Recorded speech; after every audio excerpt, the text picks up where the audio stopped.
أعوذ بالله السميع العليم من الشيطان الرجيم من همزه ونفخه ونفثه.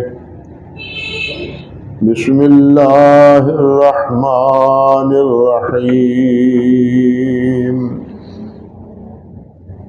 الذين يحملون العرش ومن حوله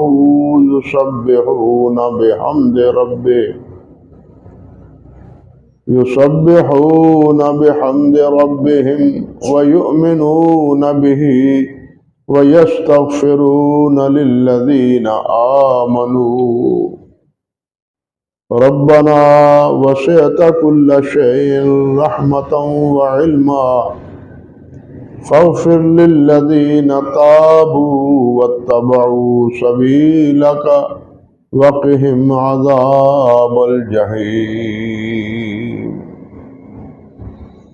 سبحان ربك رب العزة عما يصفون وسلام على المرسلين والحمد لله رب العالمين.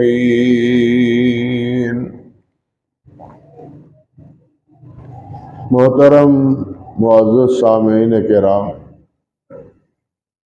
عزت مآب میری بہنوں اور بیٹیوں،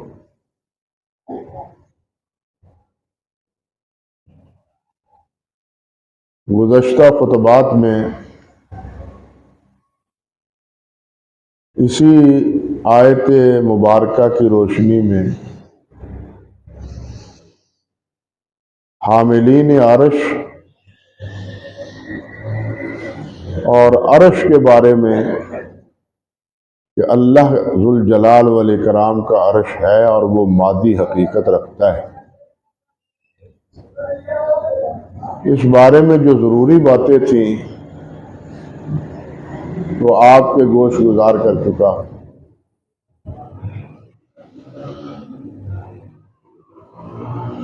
اللہ سبحانہ و تعالی نے فرمایا ہے کہ حاملین عرش ومن حولہ،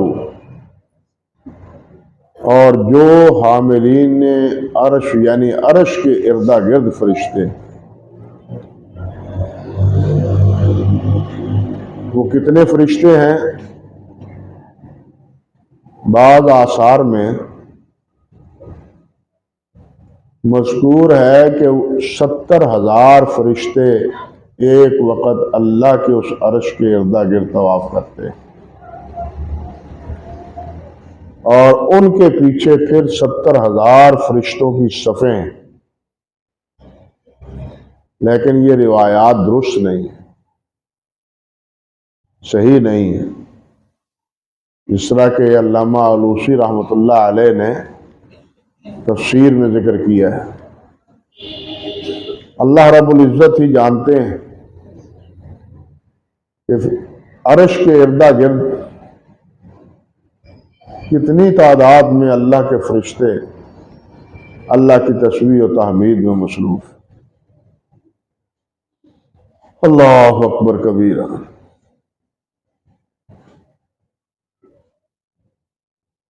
یہاں اس بات کا تو ذکر ہے کہ وہ اپنے رب کی تسبیح اور اپنے رب کی حمد کہتے ہیں، اور یہ دونوں جملے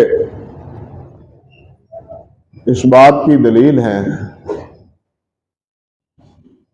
کہ اللہ رب العزت کے یہ پاک باز فرشتے اللہ رب العزت کے بارے میں یہ عقیدہ رکھتے ہیں، یہ تصور رکھتے ہیں کہ اللہ رب العزت ہر عیب اور ہر نقص سے پاک ہے، اور تمام خوبیوں کا مالک وہی اللہ وحدہ لا شریک۔ اللہ اکبر کبیرہ۔ فرشتوں کی اس تسبیح کا تذکرہ قرآن مجید میں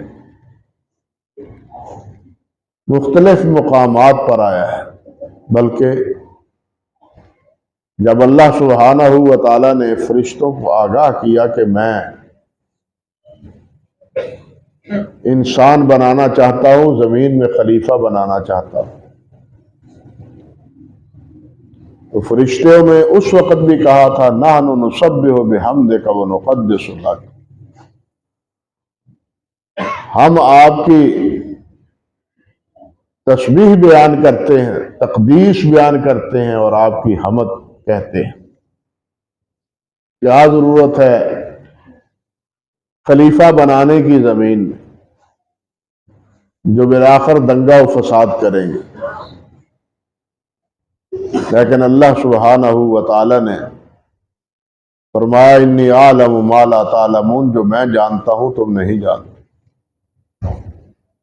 اس جملے میں بڑی بات تفصیل ہے۔ کہنے کا مقصد یہ ہے کہ ابتدائے آفرینت سے جب سے اللہ ذوالجلال والاکرام نے انہیں بنایا ہے، وہ اللہ کی حمد اور اللہ کی تعریف میں مشغول ہے۔ قرآن مجید میں ایک جگہ اللہ رب العزت ارشاد فرماتے ہیں لن يستنكف المسيح ان يكون عبدا لله ولا الملائكة المقربون، فرمایا کہ اس میں کوئی خفت اور کوئی عار محسوس نہیں کرتے۔ کون؟ مسیح ابن مریم۔ کس بات سے؟ کہ میں اللہ کا بندہ ہوں۔ وہ اللہ کا بندہ کہنے میں اپنی عار یا خفت محسوس نہیں کرتے، بلکہ فخر محسوس کرتے کہ میں اللہ کا بندہ ہوں۔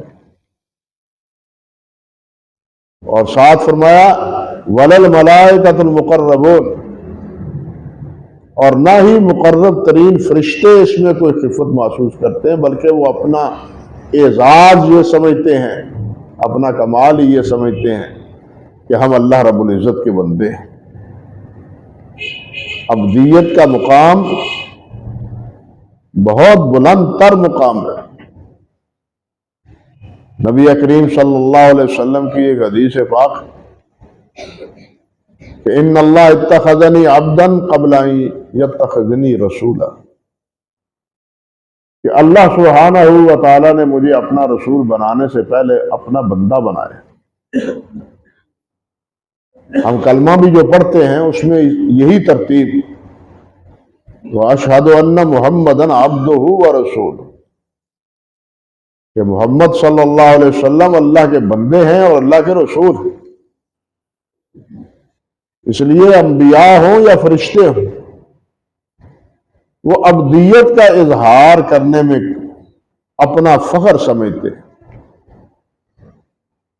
بلکہ حدیث میں آتا ہے، آپ نے فرمایا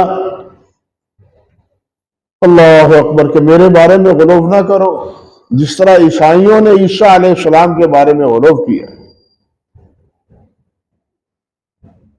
عیسائیوں نے عیسیٰ علیہ السلام کو اللہ ذوالجلال کا بیٹا بنا دیا۔ اسی طرح میرے بارے میں بھی کسی قسم کا اسی نوعیت کا کوئی غلو تم اختیار نہ کرنا۔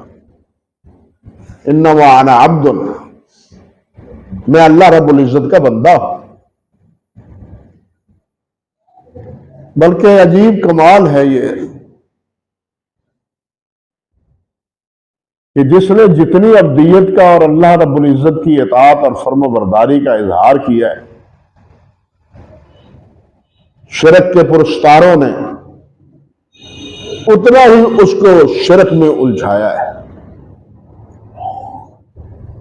عیسیٰ علیہ السلام نے تو اپنی عبدیت کا اظہار مریم صدیقہ کی گود میں کیا تھا۔ اس وقت سے لے کے رفع آسمانی تک وہ یہی کہتے رہے کہ میں اللہ کا بندہ ہوں، انی عبداللہ۔ لیکن عیسائیوں کو یہ بات سمجھ نہ آئی، انہوں نے اٹھا کے عیسیٰ علیہ السلام کو اللہ کا بیٹا بنا دیا، معاذ اللہ ثم استغفر۔ یہی پوزیشن نبی علیہ السلام کی ہے، اور یہی پوزیشن باقی تمام اہل اللہ کی۔ اللہ والا انسان اس وقت بنتا ہے جب وہ سب کچھ اللہ کے لیے قربان کر دیتا ہے۔ تب وہ اللہ والا بنتا ہے. اپنی جان، اپنا مال، اپنی اولاد، اپنا سب کچھ اللہ کے لیے وقف. جو جتنا اللہ کا اطاعت گزار اور عبدیت کا اظہار کرنے والا ہے، لوگوں نے اسی کو اتنا ہی اللہ رب العزت کے ساتھ شریک بنانے میں کردار ادا کیا. معاذ اللہ ثم استغفر. اللہ اکبر کبیرہ. ایک اور مقام پہ اللہ سبحانہ و تعالی ارشاد فرماتے ہیں سورۃ زمر کے آخر میں، سورۃ فجر میں، وَتَرَى الْمَلَائِكَةَ حَافِّينَ مِنْ حَوْلِ الْعَرْشِ يُسَبِّحُونَ بِحَمْدِ رَبِّهِمْ. یہ اب ہی نہیں، قیامت کے دن بھی یہی معاملہ ہوگا. وَجَاءَ رَبُّكَ وَالْمَلَكُ صَفًّا صَفًّا. اللہ رب العزت تشریف لائیں گے، اپنا تخت، اپنا عرش اس دنیا میں بچھائیں گے، اور اس کے ارد گرد اللہ کے فرشتے اللہ کی تسبیح و تحلیل کر رہے ہو، چکر لگا رہے ہو. ان کی یہی ڈیوٹی. بلکہ حدیث معراج میں آیا ہے، نبی کریم صلی اللہ علیہ وسلم نے ارشاد فرمایا کہ میں آسمانوں پر گیا ہوں تو ساتوں آسمانوں پر ایک بالش کے برابر بھی جگہ میں نے خالی نہیں دیکھی جہاں اللہ کا فرشتہ قیام میں، سجدے میں بیٹھا ہوا اللہ کی تسبیح و تحمید نہ کہہ رہا. آسمان کی وسعتوں کا تو کوئی اندازہ ہی نہیں. تو اتنی مخلوق یہ فرشتوں کی، جن کے بارے میں اللہ نے فرمایا لا یعلم جنود ربک الا ہو، کہ اس اللہ کے لشکر کو اللہ ہی کی جانتا ہے. اس سے مراد فرشتے ہیں، باقی مخلوق اس سے جدا ہے. اور علماء نے کہا ہے کہ سب سے زیادہ مخلوق فرشتوں کی، جن کی تعداد اور جن کا کوئی حیطہ شمار میں لایا ہی نہیں جا سکتا. اللہ اکبر کبیرہ. یہ سارے فرشتے ان گنت، اور اسی لیے تو اللہ سبحانہ و تعالیٰ نے فرمایا ہے کہ تم سارے اکثر الکافرین بن جاؤ، مجھے اس کی کوئی پرواہ نہیں، میری تسبیح و تحمید کرنے والی میری مخلوق بہت سی. زمین و آسمان، شجر و حجر،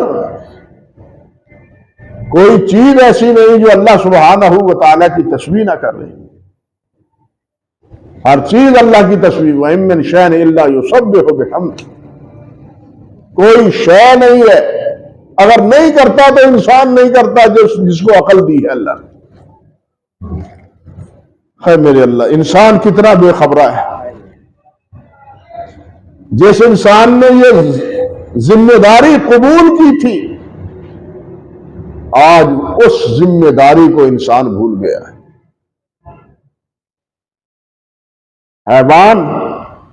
حیوانات، شجر اور حجر، ذرات زمین کے، درخت زمین کے، پتے زمین و درختوں کے، سب اللہ رب العزت کی ثنا خوانی کر رہے ہیں. وَإِن مِّن شَيْءٍ إِلَّا يُسَبِّحُ بِحَمْدِهِ. لیکن انسان کیا کر رہا ہے؟ جس نے ذمہ داری اٹھائی تھی اس امانت کی، دین کی اس امانت کی، وہ رات دن اللہ کی نافرمانیوں میں، اللہ رب العزت کے ساتھ شریک بنانے میں، اللہ رب العزت کی مخاصمت اور مخالفت میں رات دن اسی میں لگا ہوا ہے. اللہ ماشاءاللہ، اللہ ماشاءاللہ. جس طرح اللہ تعالیٰ نے خود فرمایا وَقَلِيلٌ مِّنْ عِبَادِيَ الشُّكُورُ، میرے شکر گزار بندے بہت تھوڑے ہیں. جنہوں نے ذمہ داری قبول کی تھی، افسوس یہ ہے کہ وہ اپنی ذمہ داری ہی بھول گئے. ہمیں احساس ہونا چاہیے کہ ہماری ذمہ داری کیا ہے، اور اللہ ذوالجلال نے ہمیں کس لیے پیدا کیا ہے. مال جمع کرنے کے لیے نہیں، دولت جمع کرنے کے لیے نہیں، محلات اور بلڈنگیں استوار کرنے کے لیے نہیں. رہنا چاہیے، بنانی چاہیے، لیکن ہم اپنا سب کچھ ان کے لیے وقف کر دینا، یہ تو اللہ ذوالجلال والاکرام سے غفلت کا نتیجہ ہے. اللہ اکبر کبیرہ. اللہ فرماتے ہیں یسبحون بحمد ربہم، اللہ کی تسبیح دیکھیے اللہ کی دو صفتیں، دو نوعیت کی صفتیں. ایک صفت وہ ہے جس کو صفت جلالیہ کہتے ہیں، صفات منفیہ کہتے ہیں. جس طرح کہ اللہ سبحانہ و تعالی نے فرمایا لیس کمثلہ شیء، اس جیسا کوئی نہیں، اس جیسا کوئی نہیں. قل هو اللہ احد، اللہ اکیلا ہے. لا تاخذہ سنۃ ولا نوم، اللہ کو نیند تو کجا، اللہ کو اونگ بھی نہیں آتی. اللہ فرماتے ہیں میں نے 7 دنوں میں 6 دنوں میں یہ زمین و آسمان بنائے، وما مسنا من لغوب، مجھے تھکاوٹ نہیں ہوئی، تھکا نہیں، اللہ تھکتا نہیں ہے. یہ صفات منفیہ ہے، اور یہ اسی کو، وہی ان کا حامل ہے جو جاہ جلال کا مالک ہے، جاہ جلال کا مالک، جس سے بڑا اور کوئی ہے ہی نہیں. وہی سب سے بڑا ہے، وہی سب سے قوی ہے، وہی سب پر غالب ہے، وہ نہیں تھکتا. انسان تھوڑا سا کام کر کے جس تب تک سستا نہ لے، دوسرے کام کو ہاتھ نہیں لگاتا. یہ انسانی کمزوری ہے. لیکن اللہ سبحانہ و تعالیٰ اس قسم کی کمزوریوں سے پاک. اور دوسری صفات یہ ہے جس کو علماء کہتے ہیں صفات کمال، صفات اکرام، صفات مثبتہ. جس طرح کہ اللہ سبحانہ و تعالیٰ کے بارے میں کہ اللہ علیم ہے، اللہ حی ہے، حیات اللہ کے لیے مختص ہے، سب مرنے والے ہیں، زندہ رہنے والا اللہ ہے. اللہ قیوم ہے، قائم بالذات ہے، اور دوسروں کو قائم کرنے والا ہے. جب تک چاہے کسی کو قائم رکھے، جب چاہے اس کو ختم کر، وہ قیوم ہے. اور اللہ وہ ہے جو کلام کرتا ہے. اللہ وہ ہے جس کو قادر قدرت، جس کو کامل قدرت حاصل ہے. اللہ کل شیء قدیر، وہ ہے جو چاہتا ہے کرتا ہے. کوئی چیز انما اذا اراد اللہ شیئا ان یکون لہ کن فیکون، اللہ کا کہنا، کن کہنا، یہ ہو جانے کے مترادف. اللہ اکبر کبیر. تو یہ صفات مثبتہ ہے جس کا دونوں صفتیں لازم ملزوم، تسبیح بھی اور تحمید بھی. جس طرح ہم کلمہ پڑھتے ہیں لا الہ الا اللہ، اللہ کے علاوہ کوئی نہیں معبود. لا الہ پہلے نفی کرتے ہیں، کوئی الہ نہیں. تسبیح بھی اسی معنی میں، اللہ میں کوئی کمزوری نہیں، کوئی نقص نہیں، کوئی عیب نہیں، کوئی کمی نہیں. ہاں، وہ شریک تو وہ بناتا ہے جو کمزور ہوتا ہے، جو خود اپنے کام سر انجام نہ دینے پہ قدرت رکھتا ہو. شریک تو وہ بناتا ہے. یہ جتنے شریک بنائے ہوئے ہیں، جب آسمان اور زمین اللہ نے بنائے تھے، کون شریک تھا اس وقت؟ آج اولاد دینے میں شریک، کاروبار چمکانے میں شریک، عزت دینے میں شریک. ہمیں عزت یہاں سے ملتی ہے، اولاد یہاں سے ملتی ہے، حاجات یہاں سے ملتی ہیں. اور جس مالک نے اتنی بڑی مخلوق بنا دی اور ہر حیوان کو وہ نواز رہا ہے بغیر کسی وسیلے کے، بغیر کسی دربار کے، درگاہ پر گئے کے. کوئی جانور جاتا ہے؟ کوئی حیوان جاتا ہے؟ سوچیں ذرا، کس دربار پر حیوان جاتے ہیں؟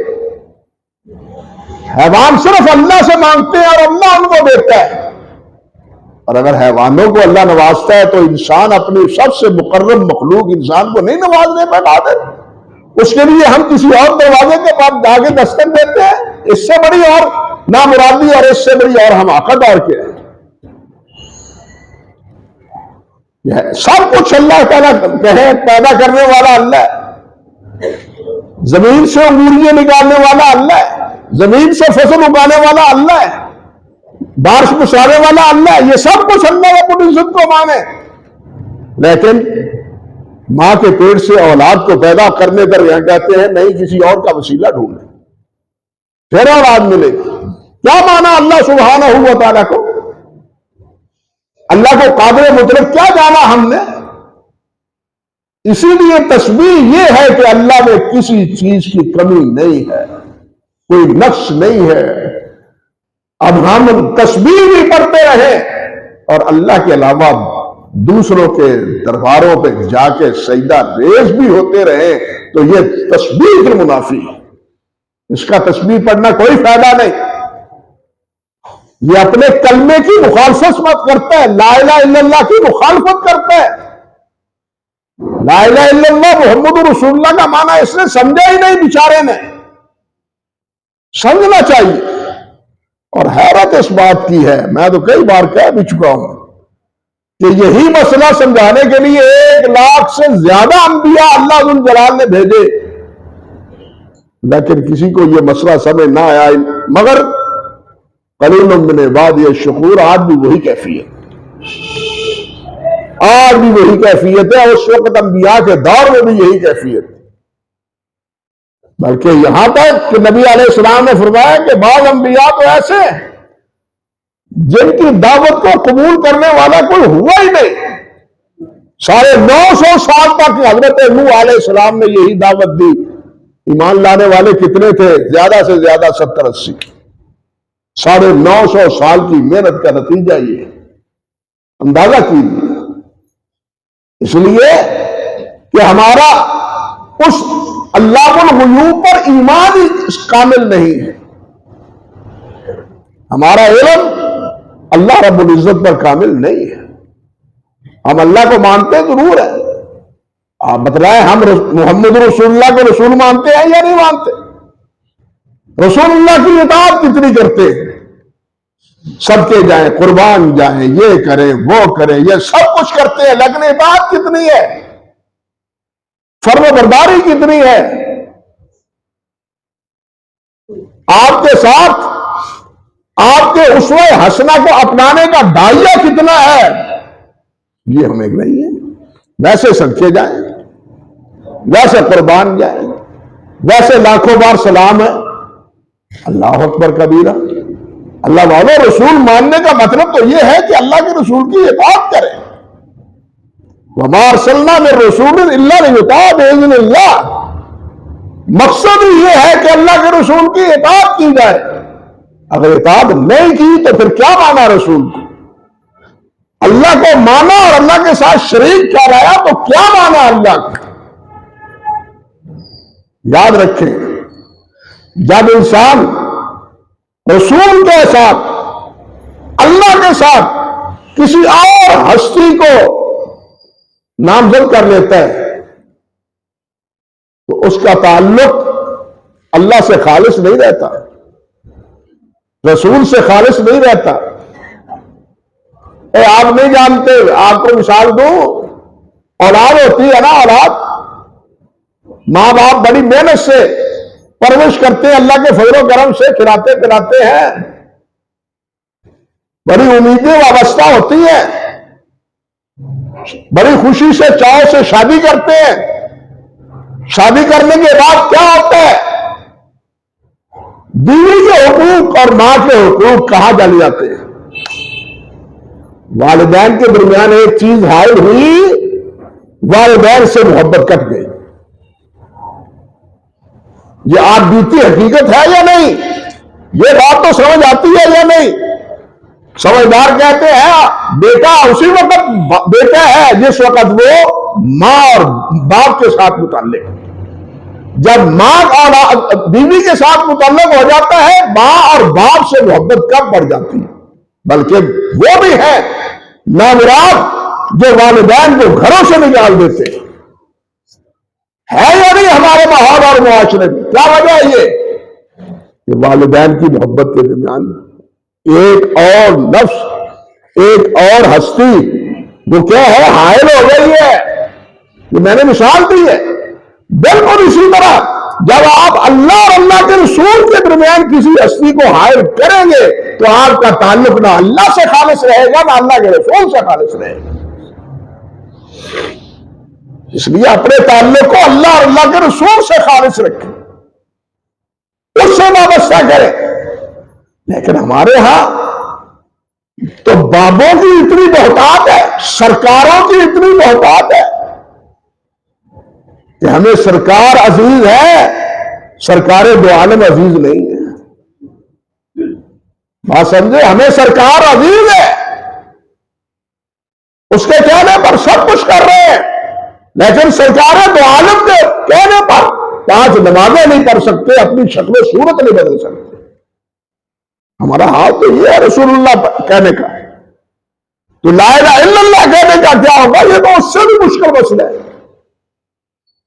اللہ ہمیں سمجھ دے. اللہ اکبر کبیرہ. تو سبحان اللہ و بحمدہ یسبحون بحمد ربہم، کیا تسبیح ہے؟ حدیث میں آتا ہے، حضرت ابو ذر غفاری رضی اللہ تعالی عنہ فرماتے، صحیح مسلم کی روایت، کہ میں نے عرض کیا ایو الکلام افضل، حضور سب سے اچھا کلام کون سا ہے؟ اچھی تسبیح اللہ کا ذکر کون سا ہے؟ تو نبی علیہ الصلوۃ والسلام نے فرمایا اللہ اکبر کبیرہ. آپ نے فرمایا مصطفیٰ اللہ لملائکتہ ولعبادہ، وہ کلمات جو اللہ ذو الجلال نے اپنے فرشتوں کے لیے منتخب کیے اور اپنے بندوں کے لیے منتخب کیے.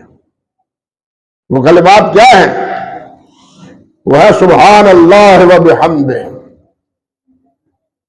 فرمایا وہ کلمات ہیں سبحان اللہ و بحمدہ. سبحان اللہ و بحمدہ یہ تسبیح اتنی عظیم ہے کہ بہت سی احادیث مبارکہ اس کی فضیلت میں وارد ہوئی. وہ تفصیل ساری بیان کی جائے تو ایک خطبہ درکار ہے. سبحان اللہ و بحمدہ، اور فرشتے پڑھ رہے ہیں، اللہ کے بندے بھی پڑھ رہے ہیں. حدیث میں آتا ہے نا، نبی علیہ السلام نے فرمایا، معروف روایت ہے صحیح بخاری کی، 3 جگہ امام بخاری نے ذکر کی ہے، کلمتان حبیبتان الی الرحمن خفیفتان علی اللسان ثقیلتان فی المیزان سبحان اللہ و بحمدہ سبحان اللہ العظیم. 2 کلمے ہیں، اللہ کو بڑے محبوب ہے،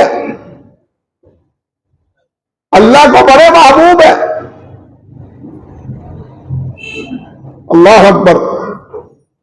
کلمتان حبیبتان الی الرحمن خفیفتان علی اللسان، پڑھنے میں بڑے ہلکے سے، آسانی سے پڑھے جا سکتے. ثقیلتان فی المیزان، لیکن قیامت کے دن میزان کے بدر میں بڑا وزن ہے، بھاری ہے. وہ کیا ہے؟ سبحان اللہ و بحمدہ سبحان اللہ العظیم. ایک حدیث میں آتا ہے مسند عیالہ میں، جس کی حدیث جس کو صحیح حافظ ابن حجر نے بھی کہا ہے اور علامہ ہیثمی نے بھی کہا کہ اس کے رجال سب ثقہ ہیں، بلکہ بخاری کے راوی ہیں. روایت ابو یعلا کی، مسند ابی یعلا کی. فرماتے ہیں اذن لی ان احدث عن ملک قد مرقت رجلاه الارض السابعہ والعرش علی منکبہ. اللہ اکبر کبیرہ. میں نے گزشتہ خطبے میں بتلایا تھا حاملین عرش کتنے ہیں، ان کی عظمت کا ذکر کیا تھا کہ کان سے لے کے کندھے تک کی مسافت 700 سال کی. اتنے بڑا فرشتہ. اس حدیث میں آپ نے فرمایا کہ وہ حامل عرش، اس کے قدم 7ویں زمین پر ہے اور عرش اس کے کندھے پر ہے. اور وہ کہتا کیا ہے؟ سبحانک این کنت و این تکون. اللہ تو پاک ہے، جہاں بھی ہے، جہاں بھی تو ہے، جہاں بھی ہوگا تو پاک ہے، تیرا کوئی شریک نہیں. تو ہر نقص سے پاک ہے، ہر کمزوری سے پاک ہے، ہر کمی اور ہر کجی سے پاک ہے۔ تو یہ ہے فرشتے اللہ کی تسبیح کہنے والے، سبحان اللہ و بحمدہ، اللہ کی تسبیح کہنے والے، اللہ اکبر کبیر، اللہ اکبر۔ حافظ ابن رجب رحمۃ اللہ علیہ، بلکہ حافظ ابن تیمیہ، حافظ ابن کثیر، حافظ ابن قیم رحمہم اللہ، سب نے ذکر کیا اپنی تصانیف میں کہ یہ حاملین عرش بعض پڑھتے ہیں سبحانک و بحمدک علی حلمک بعد قدرتک، اور بعض پڑھتے ہیں سبحانک و بحمدک علی عفوک بعد علی عفوک علی حلمک بعد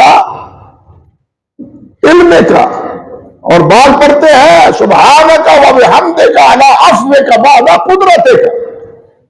اللہ اکبر کبیر، کہتے ہیں اللہ تو پاک ہے، ہر قسم کی حمد و ثنا تیرے لیے ہے۔ کس بات پر؟ علی علمک بعد علمک، اللہ تیرا علم ہونے کے باوجود، سب کو جاننے کے باوجود تو حلیم ہے، معاف کرنے والا ہے، درگزر کرنے والا ہے، انسان کی کمیوں سے، انسان کی کوتاہیوں سے، انسان کی غلطیوں سے آگاہ ہونے کے باوجود نظر انداز کر دیتا ہے۔ علی علم کا بعد علی علم کا بعد علم کا، علم ہونے کے باوجود تو حلیم ہے، انتقام نہیں دیتا، ان کو مسائل میں مبتلا نہیں کرتا، معاف کر دیتا ہے۔